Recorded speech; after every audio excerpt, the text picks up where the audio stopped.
Bismillahirrahmanirrahim.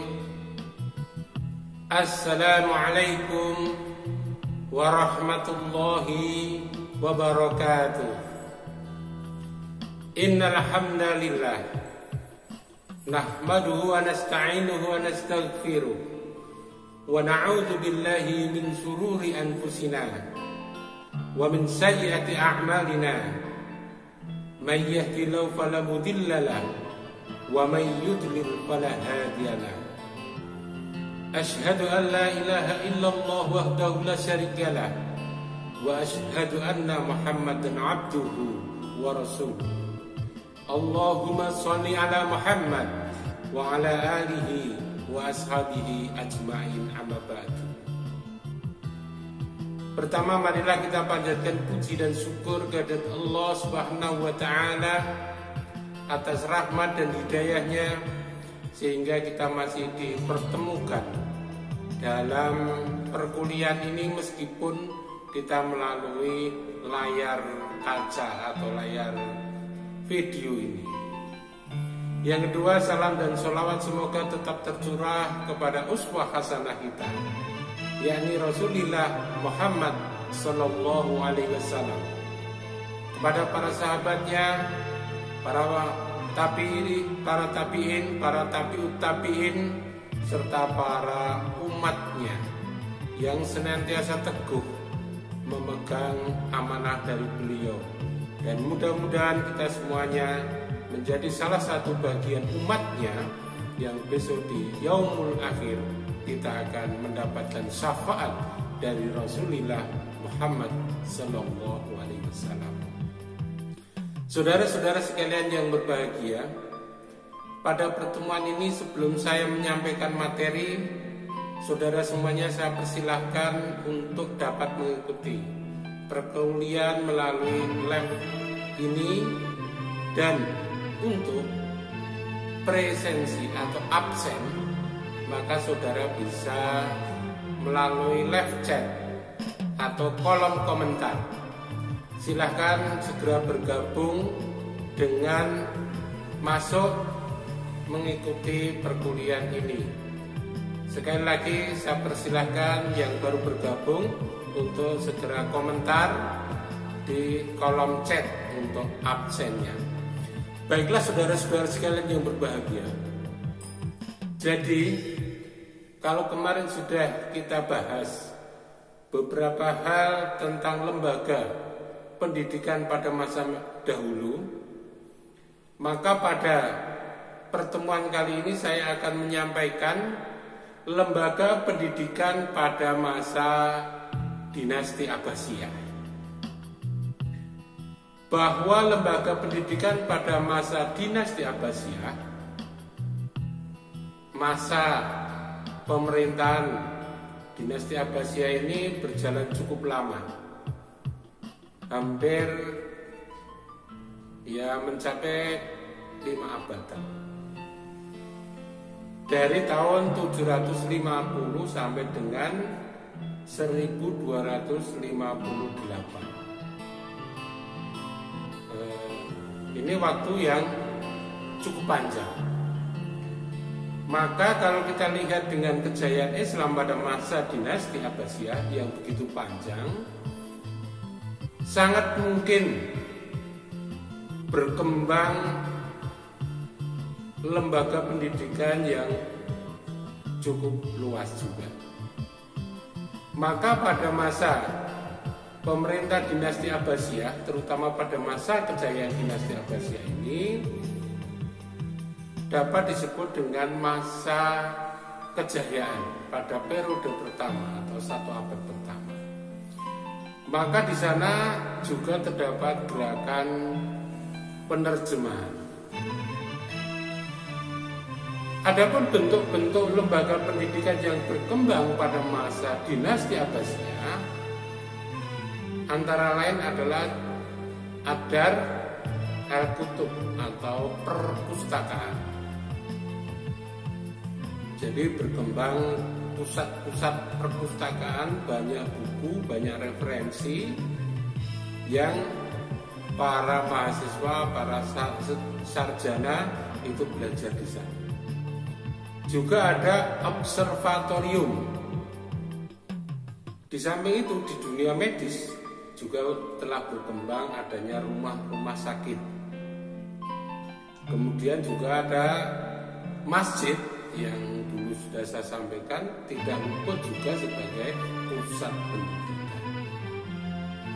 Maka adanya daur al-kutub dan observatorium, rumah sakit, semuanya adalah merupakan tempat pendidikan dan pengajaran ilmu-ilmu rasional. Istilah menunjuk adalah ilmu-ilmu umum, atau istilahnya adalah ilmu-ilmu umum. Kemudian ada tempat yang namanya masjid camp atau ribat, adalah suatu tempat yang digunakan sebagai pusat pendidikan dan pengajaran ilmu-ilmu keagamaan Islam. Saudara-saudara sekalian yang berbahagia, kalau kita lihat pada masa dinasti Abbasiyah tadi, yang ada muncul beberapa lembaga pendidikan yang disebutkan tersebut, karena pada masa dinasti Abbasiyah ini kekuasaan Abbasiyah mencapai puncak pemikiran intelektual dan keagamaan,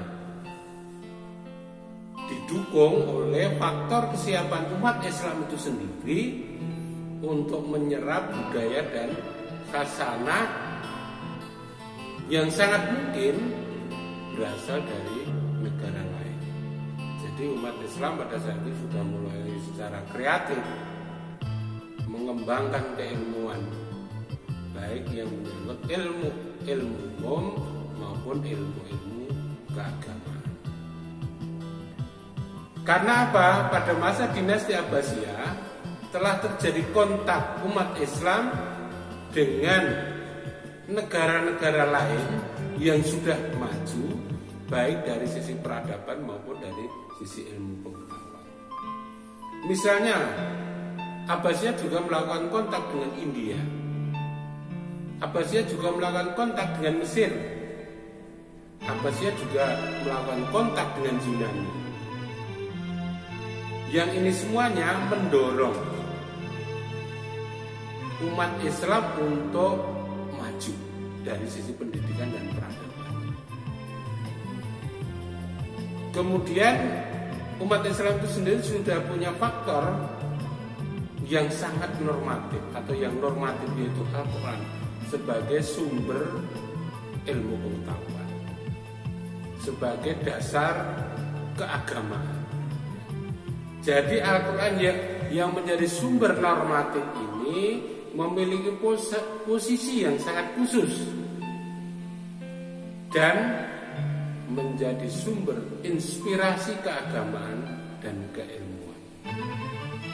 Sejak itulah bangun peradaban pendidikan Islam mengalami perkembangan yang cukup besar. Begitu pula ilmu-ilmu pengetahuan juga berkembang secara besar. Maka zaman ini disebut dengan zaman kejayaan dinasti Abbasiyah.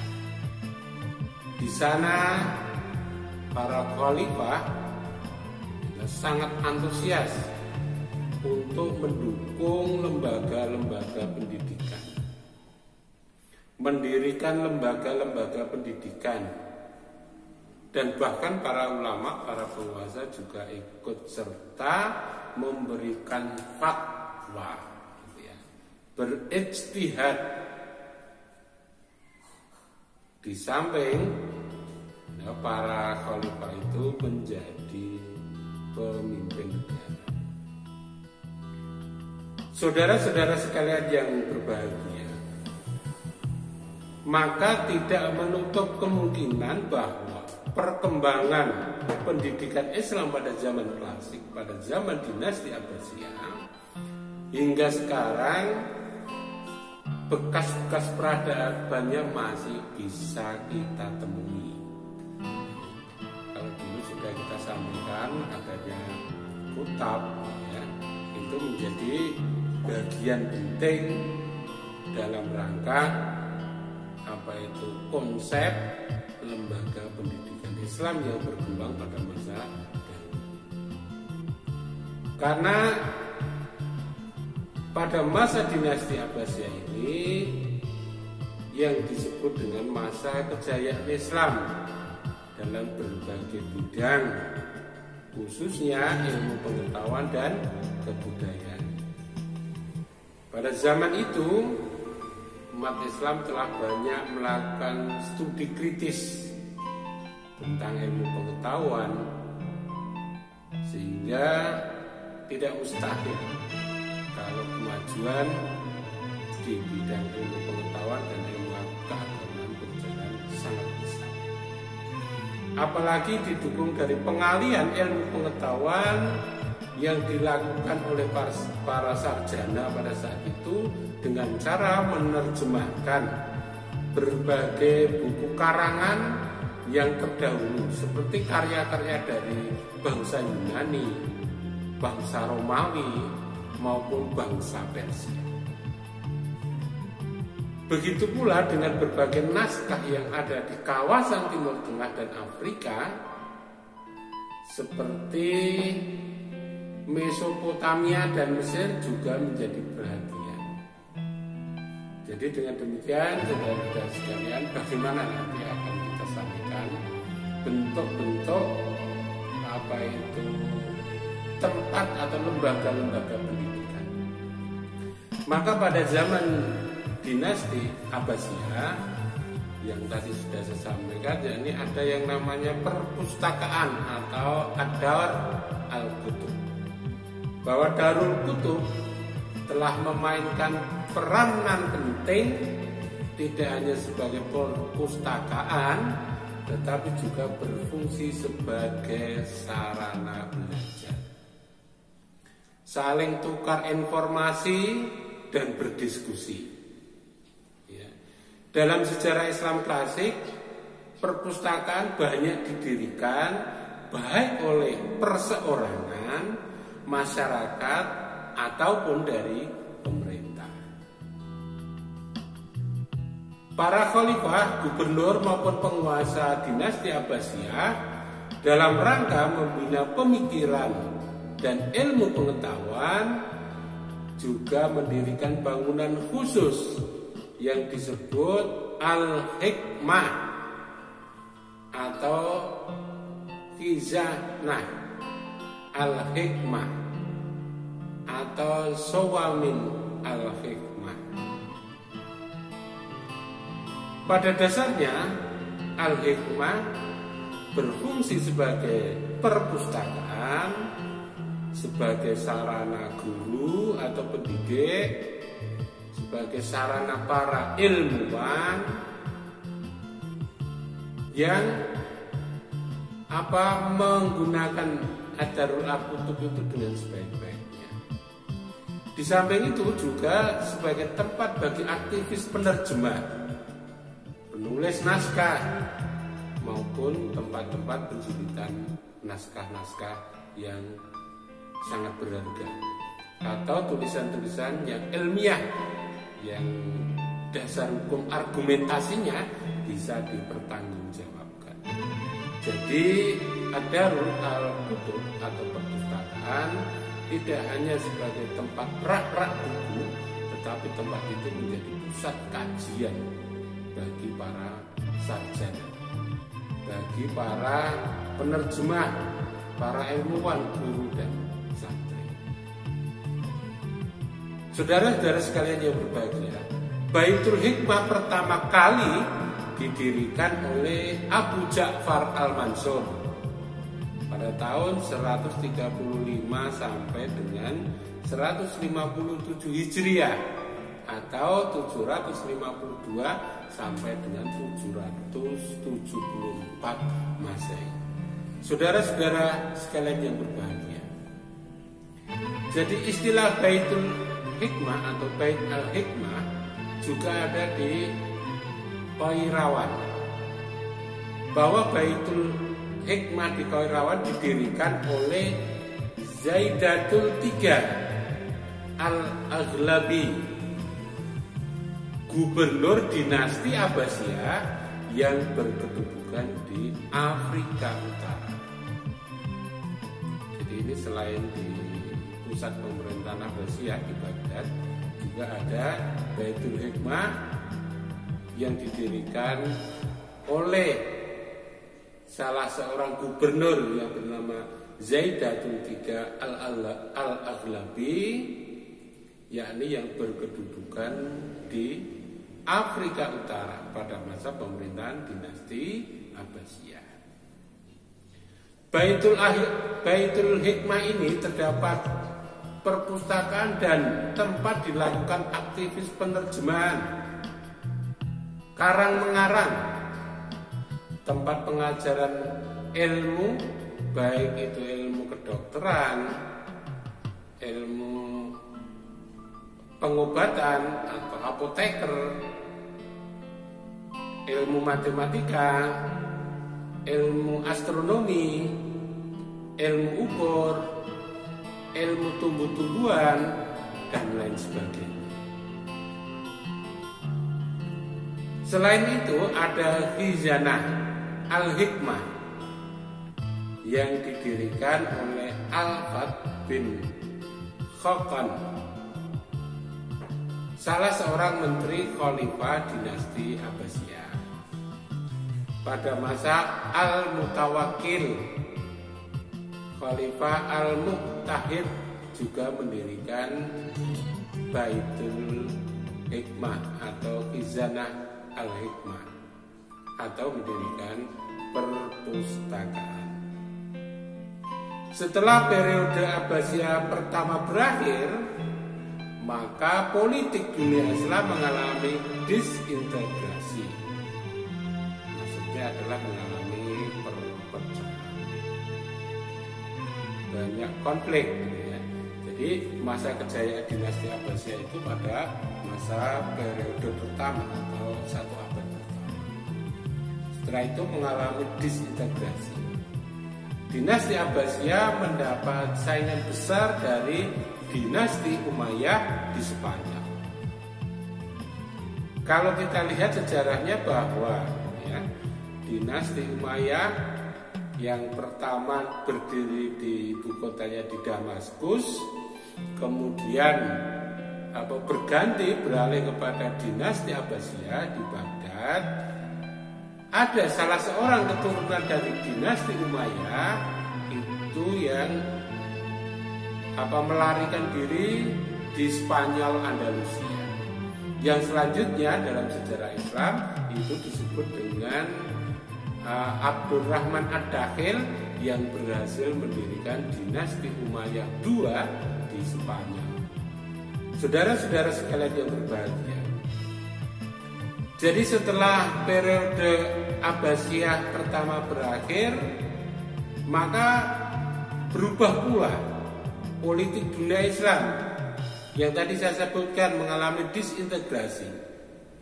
Dinasti Abbasiyah mendapatkan saingan besar dari dinasti Umayyah II di Spanyol dan dinasti Fatimiyah di Mesir. Menurut Ahmad Salibi, bahwa perpustakaan di dunia Islam klasik sesungguhnya telah menjalankan fungsi sebagai perguruan tinggi seperti zaman sekarang ini. Ya. Jadi hanya mungkin bentuknya tidak persis sekarang ini, tapi sekarang ini sudah mengalami perubahan-perubahan. Tetapi ini sudah merupakan embrio sebagai perguruan tinggi. Saudara-saudara sekalian yang berbahagia, saya ingatkan lagi bagi yang belum chat, saya persilakan untuk absen melalui chat. Selanjutnya observatorium dan rumah sakit. Observatorium memiliki fungsi untuk transmisi ilmu dalam Islam. Di tempat ini sering diadakan kajian-kajian ilmu pengetahuan dan filsafat Yunani. Pada masa Al-Ma'mun ini masih dalam pemerintahan dinasti Abbasiyah. lahirlah seorang ahli matematika yang cukup kesohor, yaitu Al-Khwarizmi. Ya, jadi sudah lahir seorang ahli matematika yang bernama Al-Khwarizmi. Kemudian dinasti Saljuk di Baghdad juga mendirikan observatorium yang melahirkan Umar Khayyam. Umar Khayyam ini juga salah satu yang ahli di bidang matematika juga.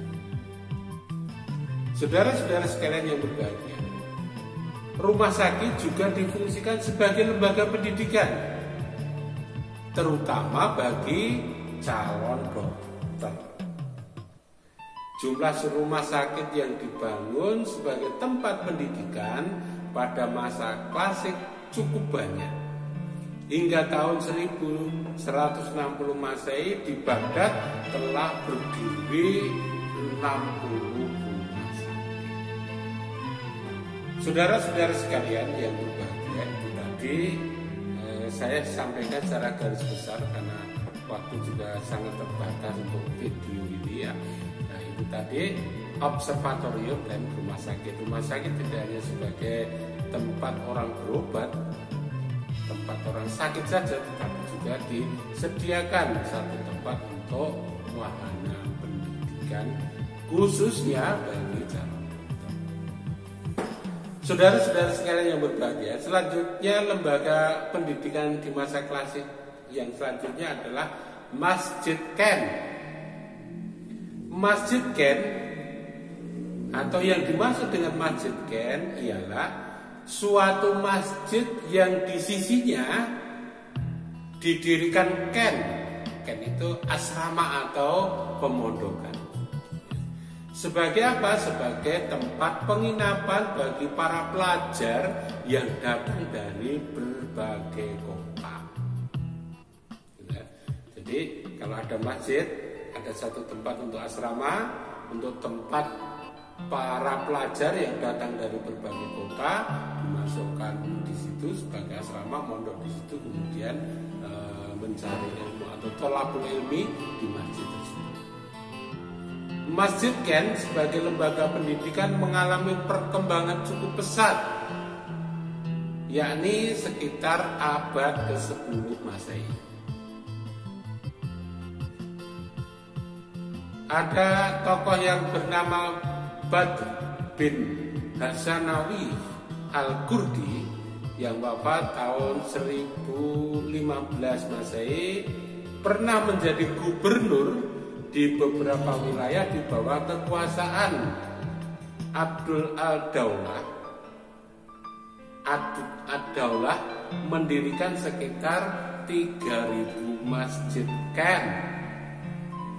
Abu Ishaq, guru pada madrasah Nizamiyah di Baghdad, pernah menjadi guru di Masjid Ken, membimbing lebih kurang 20 santri atau 20 murid.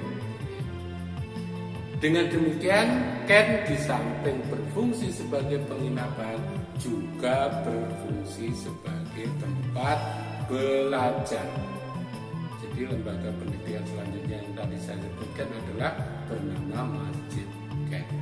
Di mana ada bangunan masjid, di situ ada satu tempat sebagai pemondokan, sebagai tempat para pelajar yang ingin belajar.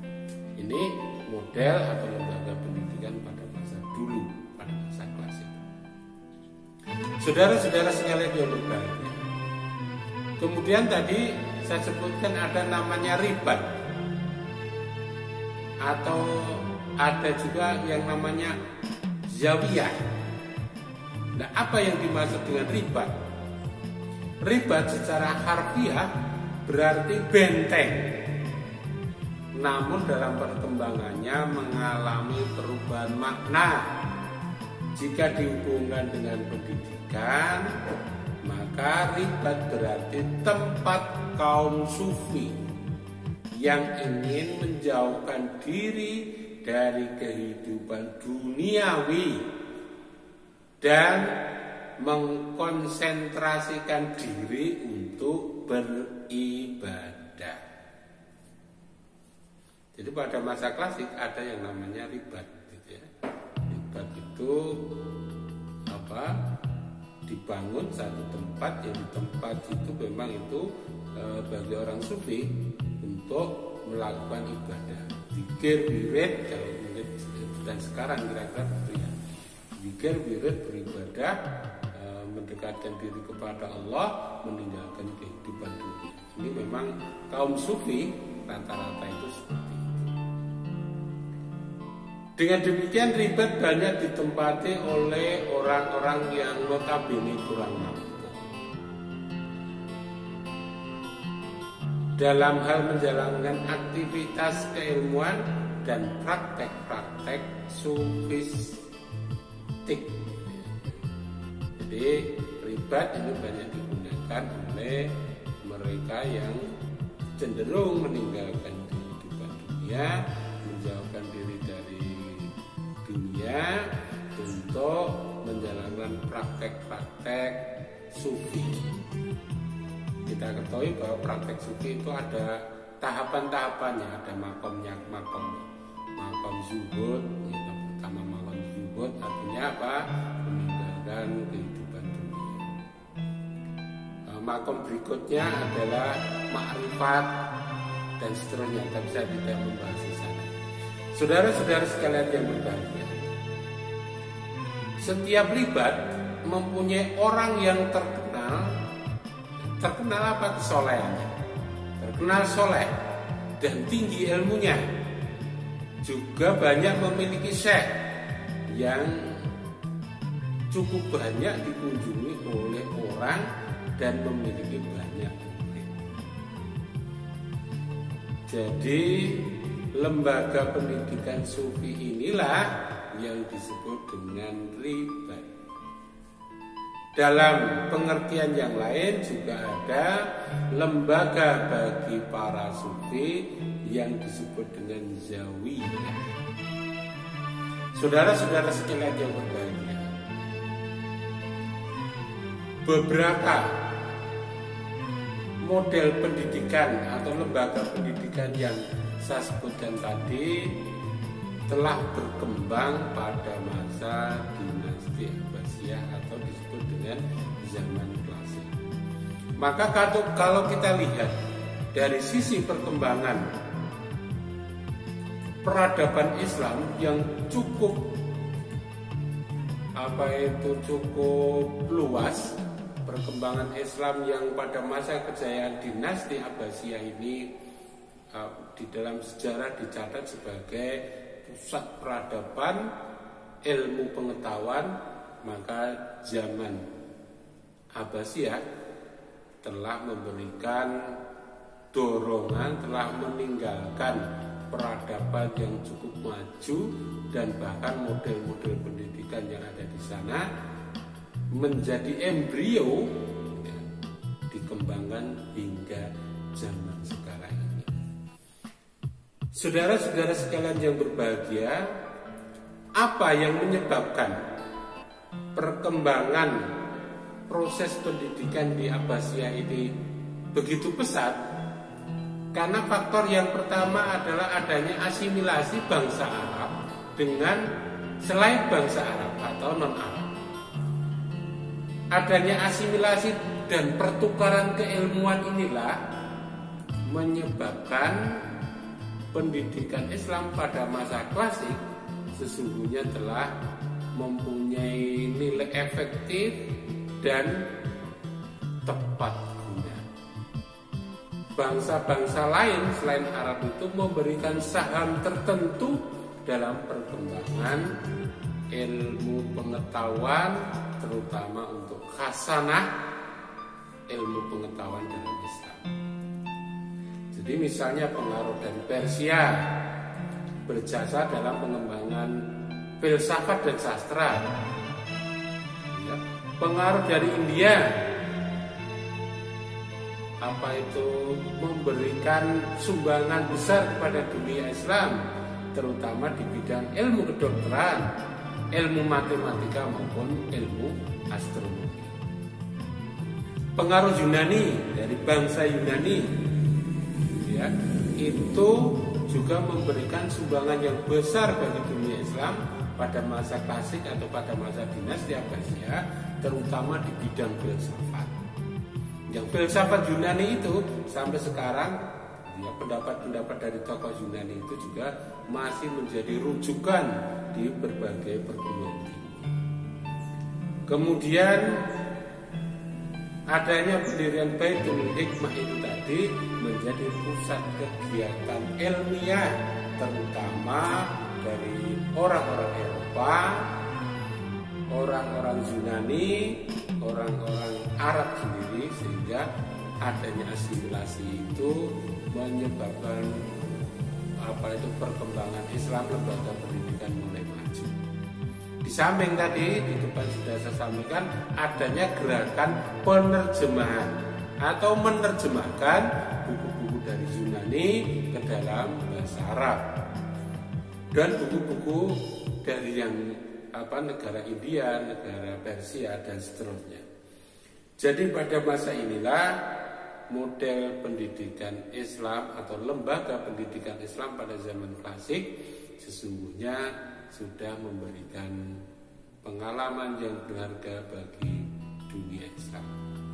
Saudara-saudara sekalian yang berbahagia, saudara nanti bisa melanjutkan tentang perkembangan pendidikan Islam atau lembaga pendidikan Islam, bisa mengkaji dikembangkan lagi, ini sebagai PR-nya itu ya, untuk mencari atau membaca buku-buku yang berkembang atau buku-buku yang menjelaskan tentang perkembangan lembaga pendidikan Islam pada masa dinasti Abbasiyah.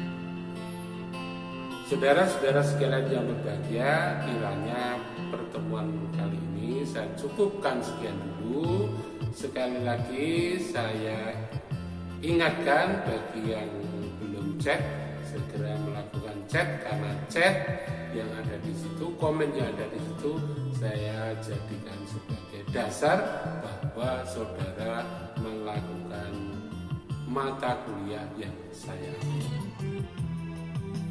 Baiklah saudara-saudara sekalian, akhirnya pada pertemuan ini saya akhiri sekian dulu, dan mudah-mudahan kita tetap dalam lindungan Allah, diberikan kesehatan, dimudahkan dalam segala urusan. Akhirul kalam, billahi taufiq wal hidayah. Wassalamualaikum warahmatullahi wabarakatuh.